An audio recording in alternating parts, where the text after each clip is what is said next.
सब मैं भारत हूँ, बस घर घर यही अब बोले, ये देश है अपना भारत तो इंडिया फिर क्यों बोले, ये देश है अपना भारत तो इंडिया फिर क्यों बोले, जब भी अपना मुंह खोले जय जय भारत बोले। मैं भारत हूँ, मैं भारत हूँ, मैं भारत हूँ, मैं भारत हूँ। भारत को केवल भारत ही बोला जाए अभियान की शुरुआत की गई है। लगातार कोशिश करने के बाद 3 जून 2020 को भारत की सर्वोच्च अदालत ने निर्णय लिया कि यदि भारतीय संविधान से इंडिया नहीं चाहिए तो भारत के संबंधित केंद्रीय मंत्रालय से संपर्क करना चाहिए। केंद्रीय मंत्रालय से संपर्क करने के पश्चात हमने जमीनी स्तर पर भी कार्य शुरू कर दिया। अभियान शुरू हुआ और मैं भारत हूँ फाउंडेशन की स्थापना हुई, जिसके वर्तमान में 300 के करीब अंतर्राष्ट्रीय पदाधिकारी हैं, जिनका एकमात्र उद्देश्य ये है कि अब देश का नाम एक ही हो, भारत। कि जब किसी इंसान के नाम दो नहीं होते तो हमारे देश का नाम दो क्यों, भारत और इंडिया। आदरणीय अमित शाह जी ने लिखकर भेजा कि यदि आप भारत के संविधान में इंडिया नहीं चाहते हैं तो आपको कानून मंत्रालय से संपर्क करना चाहिए। कुछ तो खास है हर किसी में, बस जो तराश ले वही जौहरी।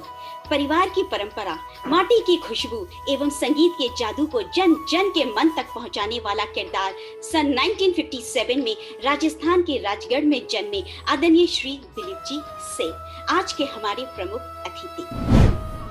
जो लोग मुझे सुन रहे हैं और जो लोग आगे भी जुड़ने वाले हैं, मैं उनसे ये कहना चाहूंगा कि जय भारत या मैं भारत। बड़ा अच्छा लगता है कि मैं कौन हूं, कि मैं दिलीप सैनी हूं। मुझे ये कहना चाहिए मैं भारत। तो इसमें जो एक स्वाद है, जिसको हम कहते हैं ना, टेस्ट है, जो एक अभिमान है, एक सम्मान है कि जी आप कौन है, कि जी मैं भारत, तो भारत का रहने वाला हूँ, भारत की बात बताता हूँ, जो मनोज साहब ने अपनी फिल्म में कहा। ये बात उस वक्त भी सन 70 के दशक में कही गई थी, आई थिंक मनोज कुमार जी की जब जहां की रीत सजा। तो देखिए तब से उन्होंने अलग जगह, मगर उस बात को किसी ने नहीं समझा, उस बात की बात को पकड़ के जो एक छोटी सी चिंगारी आज आग बन के सामने हमारे आई है विजय जी के रूप में। असर यह चिंगारी अब शोला बनेगी और पूरे विश्व में ये बता दीजिए कि इंडिया नहीं, हम भारत हैं और भारत ही रहेंगे। बन न सके गुल इसका क्यों करे मलाल, ये क्या कम है कि हमने रंग और इत्र को खुद में उकेरा है। जी हाँ, हम बात कर रहे हैं आज के प्रमुख वक्ता आदरणीय श्री शशिकांत जी पेटवाल। सच पूछो तो हूबहू सुपरस्टार अमिताभ बच्चन। भारत को भारत ही कहा जाए। देखिए, और हमारे जो देश है, देश के बारे में हम सब में एक देशभक्ति है। और मेरा मानना ऐसा है कि जब हमारा देश आजाद नहीं था तो हर एक इंसान का हिस्सा है उसमें। जो एक माँ है जो बेटे को कह रही नहीं आप जाओ यार, एक काम करो, आज जो नारे देने को जाना आप जाइए, उस माँ का भी उतना ही उसमें रोल है। देशभक्ति के जब नाम लिखा जाएगा तो उसमें उस पत्नी का भी उतना रोल है, जो उसको पता है कि मेरा पति एक देश के लिए लड़ने जा रहा है, देश के लिए नारे देने जा रहा है, लेकिन कुछ नहीं बोल रही, मौन रखकर भी उसका साथ दे रही है। एक छोटी बिटिया है, उसको पता चल रहा है कि नहीं यार मेरे पापा जो है वो बस देशभक्ति की बातें करते हैं और कहीं ना कहीं हमें उत्साह मिलता है। तो उस बेटिया का भी उसके अंदर उतना ही योगदान है और आगे चलकर यही योगदान हम सब का भी पड़ेगा, क्योंकि हम सब ने जो बेटा उठाया है, भारत को भारत ही कहा जाए।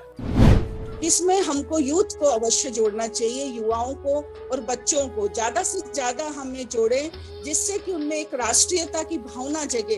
और जो हमारी जो ये बात चल रही है, जो गुलामी का प्रतीक इंडिया है, वो बच्चों को अभी मालूम ही नहीं है कि वो हमेशा यही बुलाते हैं आई लव माई इंडिया। तो वो इंडिया किस तरह से नहीं बोले, ये बात हमको उनके सामने रखनी है। आप सब जानते हैं एक नारा ऐसा है कि हमारे देश का युवा, बच्चा, जवान, स्त्री, पुरुष, प्रौढ़, बूढ़ा कोई भी हो तो जरूर लगाता है अपने राष्ट्रीय त्योहारों पर भारत माता की जय जय जय।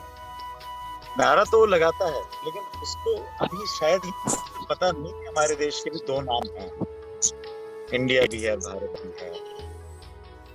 तो हमें सब तक ये बात पहुंचाने को हमारा कर्तव्य बनता है, और इसीलिए ये अभियान जो प्रारंभ हुआ है मैं भारत हूँ, उसका ध्येय भी यही है कि हमारे देश का नाम जब सदियों से भारत रहा है, या क्यों हो गया, इसको वापस भारत का नाम दिया जाए। विवेकानंद जी से एक बार वो इंग्लैंड गए थे और तब उन्होंने वहाँ पे बोला था कि हमारी संस्कृति हजारों साल पुरानी है। जब उन्होंने भारतीय संस्कृति की बात करी तो वहाँ पे उन लोगों ने कहा कि जब आपकी संस्कृति हजारों साल पुरानी है तो आके हमें कभी बताया तो नहीं। बोले बिल्कुल आप सही कह रहे हैं, हम हजारों साल पहले आके बताते कैसे, क्योंकि आप लोग तो थे ही नहीं उस समय, तो हम ही थे, आप लोग तो थे ही नहीं। यहाँ तो ये इंग्लैंड भूमि नहीं थी, ये तो बंजर जंगल था। हजारों साल पहले हम आते कहाँ से, किसको बताने के लिए आते? तो जो जब से भारत अस्तित्व में है, जो लोग थे ही नहीं, उनको क्या हक बनता है कि भारत को इंडिया नाम दे दे? तो अब क्या बात है। हिंद स्वराज पुस्तक के अंदर 1909 और 32 में गांधी जी को ये कहना पड़ा कि अभी मैं आजादी के लिए प्रयास भी नहीं कर रहा, क्योंकि समय जो है निस्वार्थ भावना से कर्म का नहीं था, स्वार्थ भावना प्रबल थी। तो शायद अब युग आ गया है कि हम युग परिवर्तन और भारतीय संस्कृति के प्रादुर्भाव के लिए एकजुट होकर भारतवर्ष की ये नाम इंडिया शब्द जो है भारत के संविधान से विलुप्त हो जाएगा, ऐसी मुझे 26 जनवरी या 15 अगस्त को प्रधानमंत्री के मुखारबिंद से उम्मीद है। अंग्रेजी में इंडिया बोलते करके हम भारत चाहते, लेकिन भारत के जो और कुछ नाम है उसके बारे में आप क्या भूमिका रहेंगी वो भी समझे तो अच्छी रहेगी। क्योंकि अभी जो सुनाई दे रहा है आर्यवर्त बनाएंगे, ऐसे बनाएंगे, वैसे बनाएंगे कुछ, तो मेरे हिसाब से भारत भाषा अंग्रेजी हो, मराठी हो, हिंदी हो या कौन से हो, कोई भी हो, भारत देश मेरा देश, भारत देश। जय भारत। युवा संगठन रोटरी, रिलायंस रोटरी, सभी को साथ में लेकर हमें आगे बढ़ना है। हम इस और आगे अग्रसर हो रहे हैं, सबका साथ और सबके साथ भारत को भारत कहेंगे। जय भारत, जय भारती। सुनता रहा मैं सबकी बातें, अपनी बारी बोल न पाया, असमंजस में रहा मेरा मन, अपने दिल को खोल न पाया। रिश्तों के आधार में सब झूठ, लंबा वो कब चलने वाला, लेकिन हरदम साथ चलेगी श्याम तुम्हारी मधुशाला। जय भारत। स्वतंत्रता सेनानियों ने दिया जो नारा, वो बना चिंगारी से अंगारा। स्वतंत्रता की बही है धारा, इन्हीं नारों से स्वतंत्र हुआ भारत हमारा, स्वतंत्र हुआ भारत हमारा।